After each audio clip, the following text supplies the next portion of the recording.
I put over 100 reptiles in this room, and you guys are about to meet them all. Stick around while we show off some absolutely amazing reptiles in a secret project that I've been working on in the background that I'm finally ready to talk about. But we'll save that part for the end. Let's get into it. Kicking this off, we might as well talk about the enclosures that happen to be right next to me. Now, if you guys saw the video we did just a little bit ago, you'll know that these are all my Growout Crested Gecko enclosures. In 2022, we held back quite a lot of geckos, somewhere around 10 to 20, and those guys quickly outgrew their shoebox bins and needed some upgraded enclosures. So what did we decide to do? We decided to move them into shoebox, but not the usual kinds you see. These are meant for sneakers. They're absolutely fantastic enclosures. I love these for my Growouts, and they seem to be really enjoying it. Multiple different amount of Growouts in here, ranging from some super Dalmatians, mixes with like red spots, full red spots, ink blotting, and then we have some special stuff like this Het Empty Back Paw Super Soft Scale right here, an absolutely amazing male that I can't wait to grow up.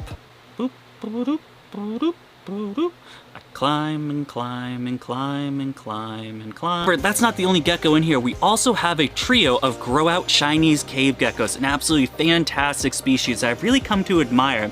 A lot of people over the time have asked me why am I not into leopard geckos, and I can't really tell you why. I really like these, and they're kind of just like a gothic leopard gecko, but still, I just like them a lot better than those. These girls are doing fantastic, should be ready to go next season as long as we keep up going with their food. I cannot wait to start producing more Chinese caves. It's been quite a couple years since my latch cut clutch has been going, so really excited to get back into it and absolutely love these gothic red-eyed little dudes. Moving on over here, we got some absolutely fantastic stuff. Now right here, we have a couple different cultures of isopods. I'm finally getting back into the isopod game. I believe the last time we did it was somewhere around like 2019. It's been quite a bit, so really excited to get back here. Right now, we're just working with some basic ones, the oranges, dairy cows, zebras, and then the dwarfs and springtail. So starting from the basics, but hopefully we're gonna work our way back up to some of the more rare species. Obviously, panda kings, rubber duckies, things of that nature I really want to get my hands on, but first things first, let's grow up some cultures and get them going. Then right behind me is where the magic happens. It's my incubator. This is a sea serpent's 2-foot hot box. I think that's what they call it. Runs great. My thermostat unfortunately broke, but I only have NewCal stuff in here, so it actually doesn't matter because this area ranges like 72, 75, somewhere around there, so it's not that big of a deal.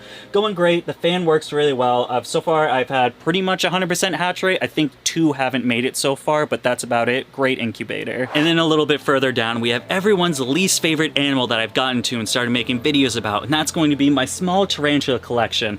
Now, we don't have very much things going on, but I'd like to think that there's some pretty cool stuff.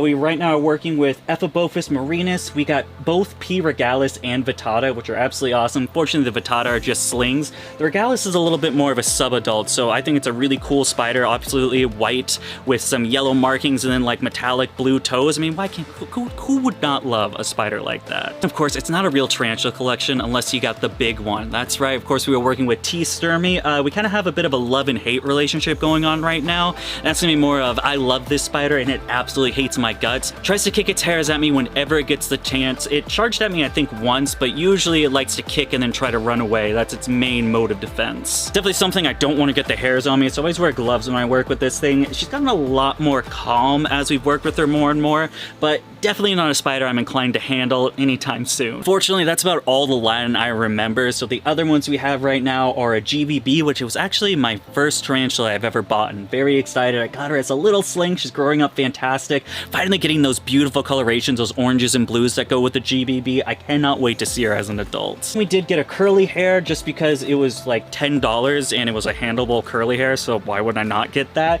And then lastly, one of my favorite species in this collection is going to be the Brazilian black tarantula. Unfortunately, a juvenile right now, and of course the thing is they do take quite a long time to mature, but I absolutely love the Brazilian black. When they get a full adult, it seems to be the most docile tarantula you can get. So it's definitely one of those things that I believe is worth the wait. While it doesn't look like anything special right now, it's like a gray, small terrestrial spider. When it grows up, like 10 years from now, I'm really gonna appreciate it. Real quick before we continue on with this video, I just want to give a huge shout out to today's video sponsor, Fallow.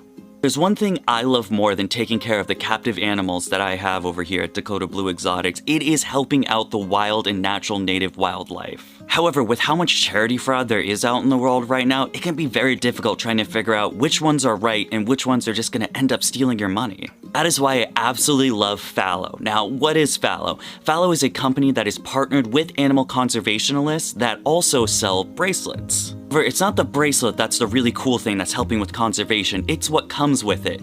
Now, when you order from Fallow and get a bracelet, you're also going to get this. What this is going to tell you is with each individual animal you get, it's going to tell you exactly where your money's going. For instance, with the polar bear, your funds are going to the Polar Bears International. If you get the lion bracelet, each purchase helps contribute to Iowasa Lions. Iowa.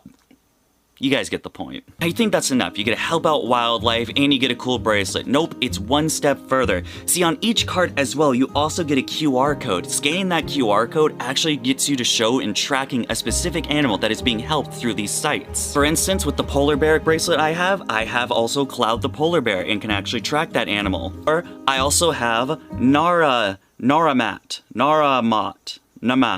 It's a lion that I can track on the site as well. Absolutely fantastic. What more can I say? Cool bracelet, the good feeling you get with helping wildlife, and hours of fun watching a lion go back and forth. Or whatever lions do, I don't really know. If you want some more information on Fallow, make sure to peep the link I have down there in the description and to use the code down there as well. You get a discount on your purchase and your boy gets a small cutback if you do. I very much appreciate it. It helps us in everything we do over here. Thank you guys so much. Let's get back to the video. Then coming down here, we got a couple of my little Growouts. These are the guys that are going to be too big for these shoebox bins, so we have them in some 20 quarts right now. This is going to be stuff like this absolutely beautiful male red-based red striped gargoyle. An absolutely amazing dude. Cannot wait for him to grow up and then be paired with my female red-based red striped that we'll look at in just a little bit. A couple different Growout Crested Geckos and gargoyles down here that should be ready to breed next season as long, again, we keep the food going for these guys and they keep growing. Absolutely amazing dude and some amazing Growouts for next season. Coming back up, we get to talk about some of my Crested Gecko breeders, like Phoenix right here, an absolutely beautiful tiger super doll. Now, we've actually gotten some babies from her that we'll take a look at in just a little bit, but they are absolutely gorgeous, man. Girls like Phoenix and Galaxy that we have right here are actually geckos that I produced about 2 or 3 years ago at this point. It's been awesome growing them out and breeding them and producing babies from babies that I produced. Also have a Crested Gecko that's a little bit new here. It's some sort of like, I call it like a little blondie quad stripe, something along those lines. I really gotta take a look at it one of these days. I originally got it because it was told it was paired to a yellow lily white, and I really wanted a yellow-based lily, which would have been awesome. However, every clutch she's given me since then has been duds. They've never really gone full term, which kind of sucks. Eventually, we ended up pairing her with Almo about a month or so ago, I would say, just because she's laying these duds, it's not working. We might as well put her with a male and get some fertile eggs for this season. Almo's been here for about 10 years. He was my first Crested Gecko and my second reptile I've ever owned. So after a decade, boys and girls, Almo finally gets laid. Absolutely fantastic. You love to see it. However, this is only half of the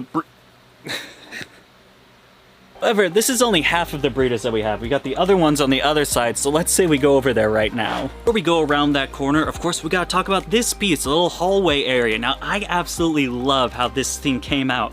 And funny enough, this actually wasn't supposed to be the set area for the Dakota Blue Exotics videos. It was originally supposed to be the one around the corner with all my custom-made enclosures. We'll take a look at that a little bit later.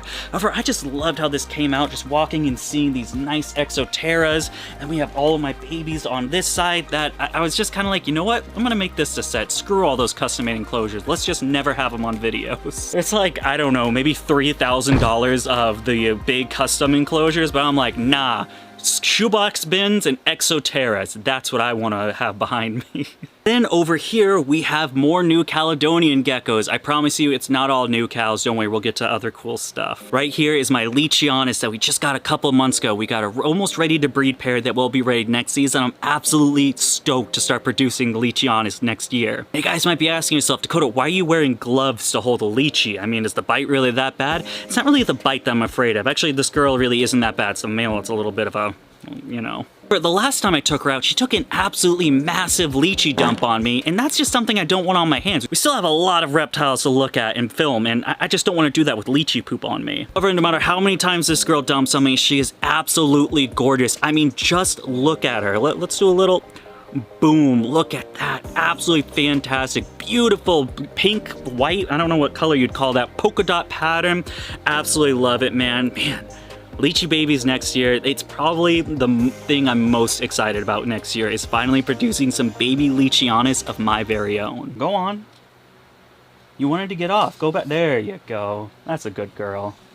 Over here we have the smaller cousin of the Leachianas. These are going to be Chihuah geckos. This was the first pair that I've ever received. I got them last year and actually had some pretty good luck producing chewies. I believe we got 4 or 5 babies out of the female. This year, unfortunately, we struck out. We only got 1 viable egg and it did not make it full term, unfortunately. There seems to be a lot of high and lows with chewies. I experienced the highs my first year, and now this year I'm definitely experiencing the lows. Definitely not going to give up on these guys. We actually have the 2 females that I first produced that might be ready to go next season or the season after. They're growing like absolute weeds, so we might have a couple chewy girls in the next couple of years to be breeding. And lastly, over in this cage right here, we have the male Leachianus. I'm not going to take him out. You see how big that gecko is? And he chuffs and he tries to bite me, and it's just not worth it, unfortunately. Beautiful B-roll. Look how beautiful that animal is. Not gonna take him out for you. Right here we have all of our babies of this season. Right now it's about halfway through egg laying season, I want to say, and we are at 25 different babies, that being both Crested Gecko and Gargoyle. Absolutely fantastic. Check out this little lily white, about the size of my thumb. Now I want to work with these guys because all my lily whites right now are really like not friendly. They're super like flighty and running around, so I'm trying to work on this baby and making a calm lily white. Little baby is absolutely fantastic. The first lily white and gecko mutation, quotation marks, but my hands are kind of full. First lily white we've ever made. I'm absolutely excited. Oh my gosh. Definitely a keeper and a big milestone. I'm gonna call this one first lily white I ever produced as Dakota Blue Exotics. I might need a little shorter name, actually. We show off those Crested Gecko breeders. Let's show off something that's not New Caledonian. I know, finally, right? It's going to be Blue. He is a, well, number one, he's a little bit of a grumpy Tegu. It's going to be my Argentine cross with a blue Tegu. Absolutely amazing male. Now, he's currently paired with Bertha, and they've been together pretty much the whole time. Originally, it was for breeding. Now, we do separate them during brumation, but once breeding season starts back up, we try to get them to pair, and, well, we've just been having some tough luck. Years ago, I had giant plans on starting a really big Tegu project. However, things changed, moves happen. Now, unfortunately, we just don't have the room for all those Tegus. That being said, we will always keep our original pair, that being Big Bertha and Blue, this guy right here. I'll never fully get rid of Tegus. They were my dream species growing up and when I first started keeping reptiles, and they're something I'll always keep until the day I am no longer on this earth. I don't know if that word is YouTube friendly anymore. I don't know if any word is YouTube friendly anymore. Sorry, sir. Sorry, so sorry. Well, no, you wanted to go back in. Now you go back in. Scoop the loop. Alright, that's enough non-New Cal animals. Let's just get back to the geckos, shall we? Now over here we have the other side of our female breeders, and by God, folks, I think this is a world's first over here at Dakota Blue Exotic. Turns out, the gecko I wanted to pull out is actually fired up. Have you ever seen this happen in the history of all the videos we made? Right here we have a red-based, red-striped female that I'm hoping that male gets old enough to breed her next year, because let's be honest, how awesome would that pairing be? That red-based, red-stripe to this red-based, red-stripe? Well, I guess at the end they would just kind of be red geckos, but it would still be very cool. Compared this season to my bacon male, just because I did not have another gargoyle male that was old enough to breed, they've actually made some very fantastic, colorful babies, beautiful quad stripes. So we got the red stripes going down, and then along the dorsal we have some yellowish oranging stripes that comes from that male. Really cool geckos. Excited to pretty much hold back all of them to breed up and sell like maybe 1 or 2 like I've been doing for the past couple of years now. Of course, we can't talk about Crested Geckos, which I'll bring out the one, the only, the big Wama Jamba, Cookie the Chungus, an absolute unit of a gecko. It was actually my first investment Crested Geckos back when I started breeding a long time ago. I think I've been doing this for a while now. Really fantastic. I have no idea why she got so fat. I feed them all the same. Now she gets a lot less food and yet continues to be fucking gigantic. I don't know what's happening. Absolutely awesome, just like with all my other female breeders. Mostly Dalmatians over here. We got Tiger Dalmatians and non-Tiger Dalmatians. We did actually start working with patterns, which was funny. The first year we worked with patterns is also the first year we worked with gecko mutations, that being Lily White. Really awesome. I absolutely love these 2 girls. Really pretty on their own, but pairing it to the Lily White, the babies that have been coming out of it, Absolutely fantastic tricolors, white walls, and then, well, of course, lily whites. Can't wait to grow those guys up and breed them. I can't wait to just grow everything up. That's literally the mentality of a breeder is, wow, this gecko's really cool. Oh, wow, now its baby's really cool. I'm gonna grow that baby out and then breed it. Oh, wow, now that baby is even cooler. I'm gonna grow that, and that's kind of the cycle, and then you die. Oh, I wasn't supposed to say that word. And then finally, over here, for all of my really cool enclosures. No colorful lights over here, because I literally think this is the first time I've ever filmed a video in this area. Coming down over here, we have two of my Quince Monitors who have been doing absolutely fantastic. The male has been doing great, hand feeding like a champ. Handling is going... okay, there's some barriers to break with him, some trust to be earned. The hand feeding, though, has been going absolutely fantastic. He's no longer fearful of me, but he also doesn't like me. That's the part that we kind of gotta fix. Then over here, we have some absolutely fantastic geckos. It's more geckos. Could you believe it? I definitely could. But that's probably because I own all of them. Right here we have a Toke Gecko, a little baby. This is an oddball times granite baby, one of the only babies we produced last season. Really big bummer. This one's been doing awesome. Unfortunately, the sibling did not come out of the egg, but this one did, and I'm very excited about that. We're growing this one out, holding it back, and then hopefully line breeding to finally, after like 4 years of owning Oddball, my unidentified Toke mutation, we can hopefully, fingers crossed, this turns out to be male and line breed back to potentially prove out a mutation that I've been trying for literally just under half a decade of my life. I've been doing this breeding business for like 5 or 6 years, and I've been trying to prove this gecko out for like 4 years. Almost the entire time I've been doing this, I've been trying to prove out this fucking Toke Gecko, and it's been awful. It's been an awful experience, but we're one step closer. Please, for the love of God, be a male. Right next to it, we have a pair of Halmahera green-eyed, giant green-eyed geckos. I think that's what they're, what the name is. Really cool dudes. Also nicknamed the poor man's Chihuah. While Chihuahs are very expensive, these guys are very cheap. What's really cool about these is they're actually captive bred. While most of the time you're going to see some really flighty wild caughts, these guys are CB, so I decided to pick up a pair and breed them as well. Specific reason, I just saw them at a show one day, and the guy was like, "Give me a Toke and you can have these." I'm like, oh, let's do it. Really cool dudes. Not much else to say about them. They pig out on Pangea, and now they've gotten like really fat and big. I think they'll still get a little bigger and probably need an upgraded enclosure, but for now, big boy geckos. Coming on down, we have this 4 foot by 2 foot by 2 foot, which I have absolutely nothing in. While this enclosure is kind of special, this is the first Zen Habitats cage I got offered in my first sponsorship I've ever gotten, like 3 or so years ago. Absolutely fantastic. However, it's the wooden version, not the PVC version, and I don't really have anything non-tropical that can go in it.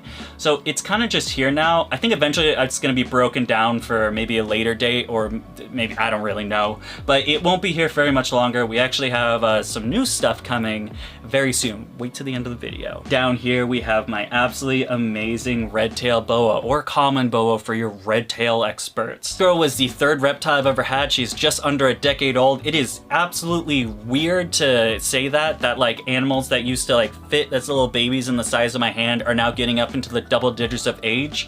I guess I've been doing this for a little bit now, but absolutely awesome. Obviously, Viv goes wherever I go. I absolutely love this snake. I think she's now the only snake I have over here at Dakota Blue Exotics, but we will not get rid of her until the day she goes. Of course, right over here, we have everyone's favorite Toke Gecko mutation of mine. That is going to be the super red Toke, the most expensive gecko in my collection. At this point, this gecko is worth the 5-digit range right now. It is, it's a little nerve-wracking taking care of an animal that is valued at this much. I get a little bit of jitters when I have to like take care of her and make sure she's good. But absolutely fantastic. She is ready to breed for this year. We are cycling her right now. She will be paired. The pairing is not known yet, but it will be.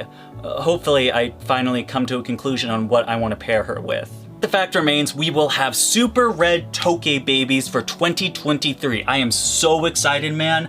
We've been growing this girl out for like 3.5 years now. This is the year. While a lot of stuff has gone bad in my life in 2023, it is also the year we finally breed the super red Toke, and it doesn't matter all that bad stuff, this will make it worth it. To avoid my back and knee pain from getting up and down, we'll just talk about this enclosure first. Now, this enclosure is the first reptile I've ever owned. This is Rex the Bearded Dragon, the one that started it all. Rex is somewhere around over 10 years. I didn't really get an approximate age. He wasn't a baby when I got him. He was more of like a subadult to adult when I first got him. Absolutely fantastic. Over 10 years old with this dude right here. It's crazy. Absolutely, it's insane thinking like it started with this dragon right here and now it's turned into, well, everything we just showed off right now. Absolutely incredible, man. Get out of my way. Get. And then the last giant enclosure to talk about today is home of Tim the Frill Dragon, an absolutely amazing dude. Another reptile over here at Dakota Blue Exotics where we have a love-hate relationship. I love Tim. Tim absolutely hates me. Come on, Tim. Don't you want to come out for the viewers? Come on, Tim. Don't be that way. Come on, Tim. Tim. Yeah, I don't know what happened. I don't know why he hates me so much. Come on up. Oh, come on. Just little chin scratches. Okay, well. Progress. Lastly, boys and girls, old Dakota did the impossible. While you thought this was just a reptile room tour, we are ending it as a reptile room tour inside of a reptile room. Inside this cage, we have another reptile room tour. Again, it's too hot and humid to go in there. Right now we have all of my Toke Geckos in here. We are working with somewhere around 20 Toke Geckos. Absolutely fantastic. Right now we work with a number of different mutations going on. For instance, we have the Super Red that we talked about a little bit earlier today. We are working with the High Red mutation, Granites, Green Galaxy, Reduced Pattern. We got some Het Patternless stuff, more High Red, Het Platinum, the Oddball we talked about a little bit, and then some Het Granite stuff as well. A couple different things. I like to pride myself on my Toke Gecko collection. Unfortunately, we've dropped the ball for the past couple of years, and now there's like a lot more mutations that are available that I need to grab now. It's kind of like Pokemon. I'm trying to get them all before everyone else does. Kind of dropping the ball, and unfortunately, I don't have tens of thousands of dollars to invest in Toke Geckos while they're not breeding for me. For boys and girls, that is going to change today. We have a brand new design coming out thanks to our friends over at Zen Habitats. By the way, guys, those enclosures you just saw, check out the link down in the description. Your boy gets a cutback if you buy one. Very much appreciate it. Completely scrapping the original idea we have for these Toke Geckos, and we are going to be transforming them into a... I don't want to give away too much information, but really different style enclosures. We are going from the glass aquarium all next to PVC. They're going to be completely customizable. We'll have more on that as I get more of the parts and the idea completely wrapped around in my head, but I'm very excited. The tent will finally come down. It's kind of ugly. I think that's the main reason I don't really film over here anymore. The tent will go down. It will have a wall full of PVC enclosures for all these Tokes. Very excited about that. Big stuff is coming soon, boys and girls. Right now, these guys are dry cycling. I know you guys have kept asking me, Dakota, where's the Toke content? We want the Toke content. Now I'm kind of thinking it's just one guy saying it every single day and not the entire crowd of my community saying it. Don't worry, Toke content is coming very soon. At the end of the month, the dry cycle will be over. We're gonna swap them over into a wet cycle, getting that breeding thing stimulate, making the males call, go Toke, things of that nature. Then they will be paired and we are on our way back to making Toke Gecko babies and being on top as the world's greatest Toke Gecko breeder. Yes, I'm talking about the guy that has not produced a single Toke in over 2 years. That's a lie, I produced that one in 2 years. Just like with everyone else, this reptile room is constantly evolving. You guys can check out how the evolution was made in this playlist right here, going over all that. Maybe you guys want to check out this video right here, which actually shows us moving the entire collection, setting up this room to what it is now. As always, if you guys made it this far, a subscribe and a like is very much appreciated. It really helps out the channel. As always, thank you so much for taking the time in your day to follow us over here at Dakota Blue Exotics. I will see you guys next time, but until then, goodbye.